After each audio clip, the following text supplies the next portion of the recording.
I haven't always been having a positive outlook on life, and there's been times where I thought that I'm never going to be able to achieve anything in this world, so I might just accept the fate that where I'm at right now is what it's going to be.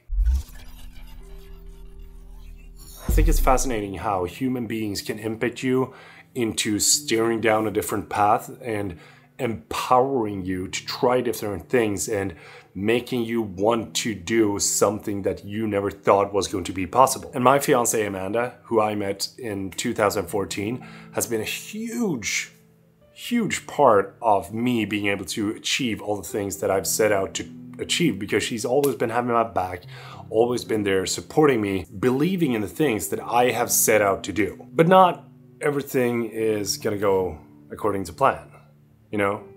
If we just scroll time back a little bit, some of you might already probably know that when I was 14 years old, I decided to drop out of high school.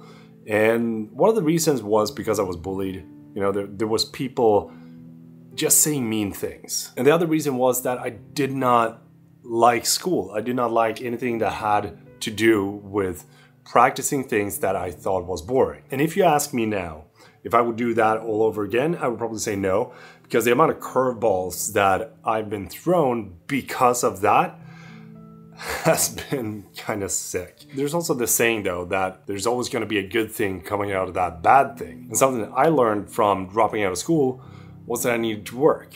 I needed to find some way or possibility to be able to make money. Otherwise I wouldn't be able to pay the rent or do anything really. Took a forklift driver's license, as you probably know by now. If you're new here, don't forget to subscribe, that'd be highly appreciated. But getting a forklift license was one day of studying theory and then using it for one day in actual practice with the forklift. And it felt like a perfect thing for me because I like big trucks, I like big things. Being able to drive a forklift is easy once you get the hang of it. It's not a hard task. Driving it with precision though is a little bit more tricky. And after I was working a couple of years at a hardware store, I got laid off. And in that time period where that happened, there was a lot of other things that happens in my private life that I don't really want to dive that deep into it because it's been weird. Let's just say that someone in my family met someone that wasn't a good person. I haven't told this story before publicly, mainly because I feel like it's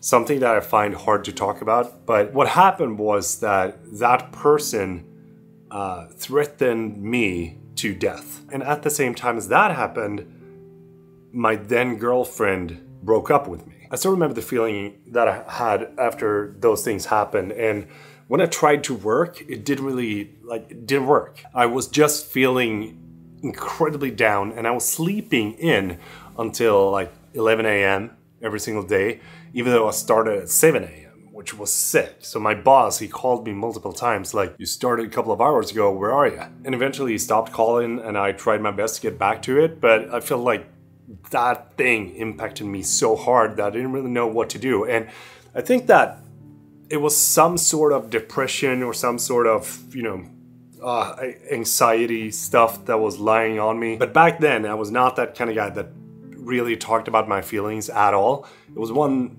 thing that I learned, and that is to suck it up. You know, being bullied in school, it is like, suck it up. That's what you gotta do. And just a couple of months after those things happened, the company that I worked for, they laid a lot of people off. I was one of them, so they let me go. They offered me a part-time job or, just like, see ya. And I decided to leave because I didn't want to spend my time working there part-time. So I thought to myself, well, maybe I can just search for another job and see if I can get something else that is going to be even more fun. The only thing that I had showing off to future employees was the forklift license because I didn't have any grades, high school dropout. And I remember it made the entire situation very complicated. But it was also during this time that I decided to, try to create something on my own and make something within the workout niche that I was in. See, one of the good things with being bullied in school is that there's one very cliche thing that came out of that for me,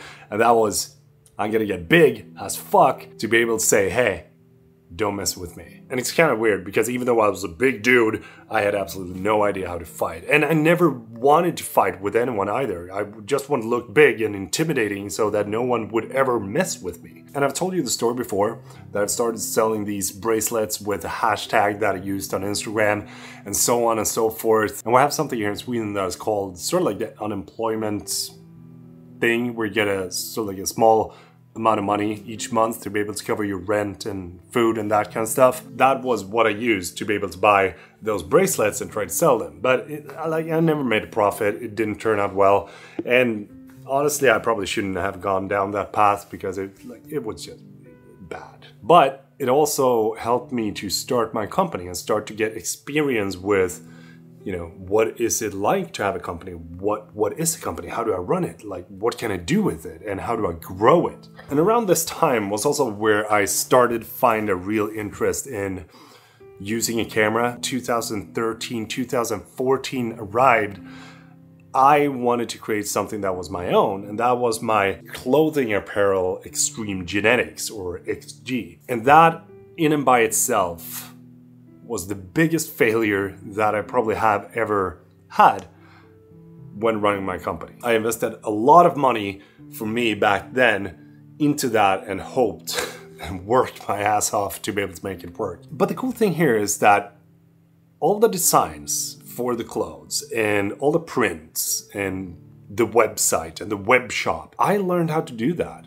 That was where I figured out how to start using Adobe Illustrator and Adobe Photoshop and Adobe Lightroom. And it was also the time where I picked up a camera and found out that, you know, if I learn how to use this, I can take my own product photos. And once I realized that, I started to pick up the practice and try to find every single moment that I could practice with it. And during this time, I was working part-time on different warehouses, driving the forklift. That was the main thing that I did for several years. And it's not easy to be able to find time to practice your craft at the same time as you're trying your hardest to bring in the money in order to be able to live, to pay the rent and pay your food and enjoy your life at the same time as you're having a little bit of spare time. But at the same time as I was doing those things, I also found time to go to the gym and work out for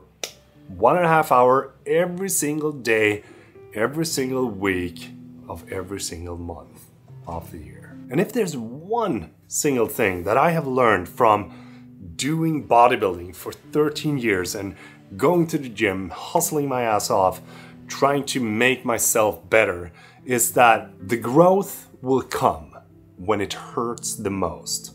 And therefore you gotta push through those 3, 4, 5 last reps that you got in you. And applying that to everything I did from that point on shifted everything for me. I remember when I went into DHL to work there as a part-time dude that was sort of like emptying out all the containers. Everyone that worked there back then was very sloppy. They didn't have a good routine. It was like, oh yeah, you do this, you do that. And I came in there and I was like, well, let me just take care of the containers. I can just pull all of them, put them into place and find some sort of system. So I started doing that and the performance started to take up for how fast we become to actually emptying out the containers. When you're doing something out of the ordinary, there's going to be a lot of people that will complain on you because you're bringing change.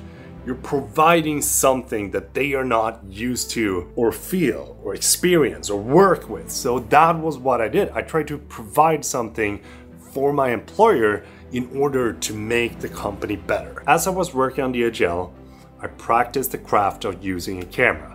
I decided to start making videos for YouTube, vlog almost every single day in order to become better at being in front of the camera. And one of the questions that I get a lot is, how do you decide on speaking English or Swedish, or how do you become so good at speaking English that you are right now? It all comes down to practice. If you do not start to practice the thing that you want to become better at or that you want to do in the future, you cannot expect the results to be handed to you. All those things that I've learned from bodybuilding and my previous experiences in life and with my dropping out of high school has put me where I am today. And it's incredibly easy to watch social media and think that, wow, you know, Peter is living his life, he's traveling to Iceland and doing all these epic things, but we're also struggling to see everything that has led up to this point. There's one saying that I really like, and that is, luck usually comes to those who work hard, but there's something that is even better, and that is being at the right place at the right time.